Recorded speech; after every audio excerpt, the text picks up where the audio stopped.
თავი მეასე აღდგომის შესახებ.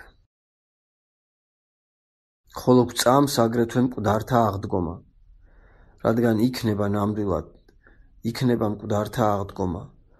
ამასთან ვამბობთ რა აღდგომას, სხეულთა აღდგომას ვამბობთ, რადგან აღდგომა ესაა დაცემულის მეორე დგომა, ხოლო სულები, რომლებიც უკვდავნი არიან, როგორ უნდა აღდგენ. მართლაც თუ სიკვდილი განისაზღვრება როგორც სულის გაყრა სხეულისგან, აღდგომა უთუოდ არის სულისა და სხეულის კვლავ შეკავშირება და დაშლილი და დაცემული ცოცხალი არსების მეორე დგომობა. ამიტომ თვით განხრწნილი და დაშლილი სხეული, თვით იგი აღდგება უხრწნელი, რადგან ვინც დასაბამში მიწის მტვრისაგან შეამყარა სხეული, ძალუც მას აგრეთვე, რომ კვლავ აღადგინოს იგი, დაშლილი და იმ მიწისგან მიქცეული, რისგანაც იყო აღებული შემოქმედის განჩინების შესაბამისად. მართლაც, თუ არ არსებობს აღდგომა, ვჭამოთ და ვსვათ, მივყვეთ სიამტკბილობით და განცხრომით ცხოვრებას. თუ არ არის აღდგომა, რითხა განვირჩევით პირუტყვთაგან. თუ არ არის აღდგომა, ნეტარყოთ ველის მხეცები, რომლებსაც უზრუნველი ყოფა აქვთ. თუ არ არის აღდგომა, მაშინ არც ღმერთია და არც წინა განგება, არამედ ყოველივე თვითნებურად განეგება და წარემართება. რადგან აჰა ვხედავთ, რომ მართალთა უმრავლესობა შეჭირვებულია და შეურაცხყოფილი. არ მიიღებს რა არანაირ შემწეობას ამჟამინდელ ყოფაში, ხოლო ცოდვინლი და უსამართლოები სიმდიდრეში და ყოველგვარ განცხრომაში განისვენებენ. ამიტომ კეთილგონიერთაგან ვინ იქნება ისეთი, რომ ამგვარი რამ მართლმსაჯულებისა და ბრძნული წინაგანგების საქმედ ჩათვალოს. ამიტომ იქნება აღდგომა, რადგან სამართლიანია ღმერთი და ვინც მას დაუთმობს, საზღაურსაც მიიღებს მისგან. ასე რომ თუ მხოლოდ სული იღვაწებდა სათნოებათა ასპარეზზე, მხოლოდვე იგი მიიღებდა გვირგვინს, ასევე თუ მხოლოდ სული ჩაეფლობოდა სიამტკბილობაში, სამართლიანად დაისჯებოდა მხოლოდ იგი, მაგრამ რადგან სულს არც სხეულისაგან განცალკევებული არსებობა ჰქონდა და არც მის გარეშე ეშურებოდა იგი სათნოებას თუ ბოროტებას, საზღაურთაც სამართლიანად მიიღებს ერთობლივად ორივე მათგანი. ამასთან ადასტურებს საღვთო წერილიც, რომ იქნება სხეულთა აღდგომა.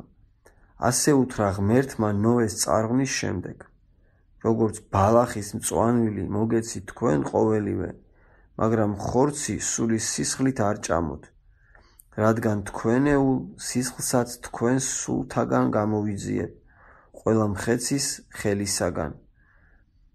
გამოვიძიებ მას და ყოველი ადამიანის, მისი ძმის ხელისაგან გამოვიძიებ მის სულს, ვინც დაღვრის ადამიანის სისხლს, მისი სისხლის სანაცვლოდ დაიღვრება, რადგან ღვთის ხატით შევქმენი ადამიანი. შესაქმე მე-9 თავის მე-3-მე-6 მუხლები.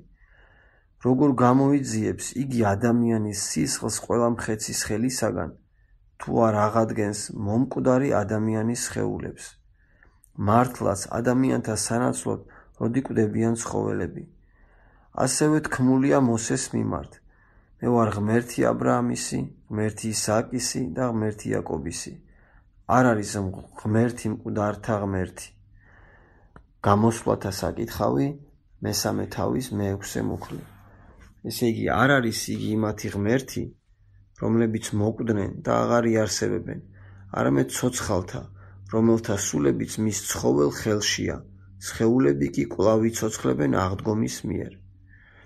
ღვთის მამა დავითიც ამბობს ღვთის მიმართ, სულს წაართმევ მათ და მოისპობიან და მათივე მტვრისგან მიიქცევიან.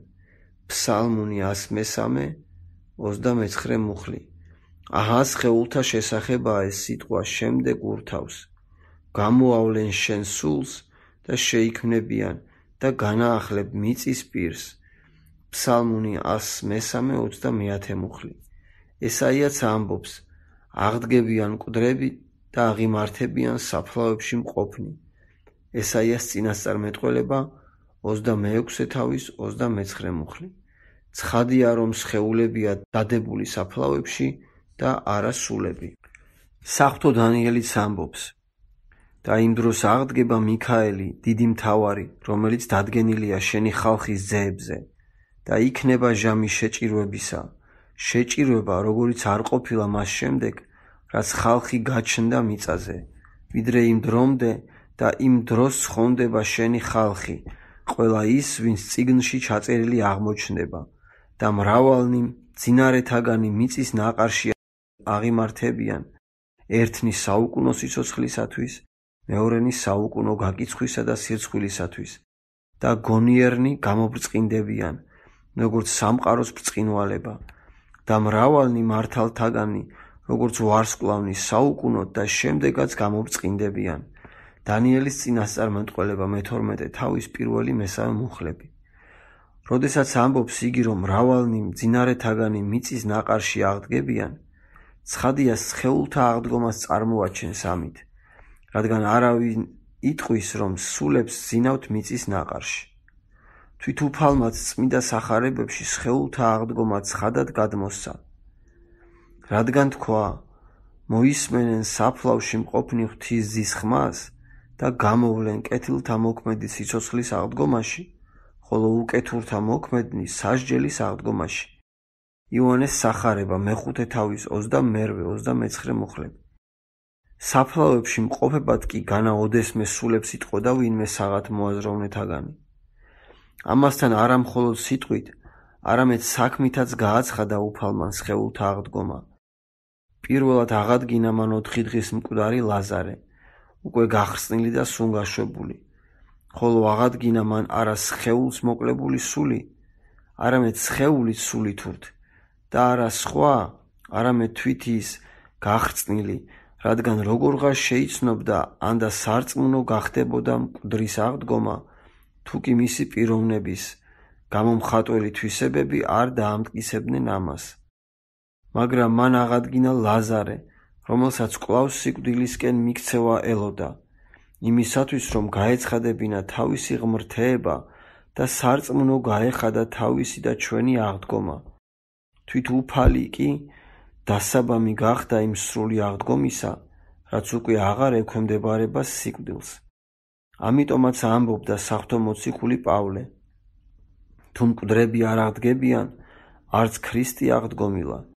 მას ფუჭი ყოფილა ჩვენი რწმენა, მას კვლავაც ჩვენ ცოდვებში ვყოფილვართ. პირველი ეპისტოლე კორინთელთა მიმართ, მე-15 თავის მე-16-17 მუხლები. და კიდევ, ქრისტე აღდგომილია, დასაბამი დაძინებულთა. კიდევ, პირმშო მკვდართაგან.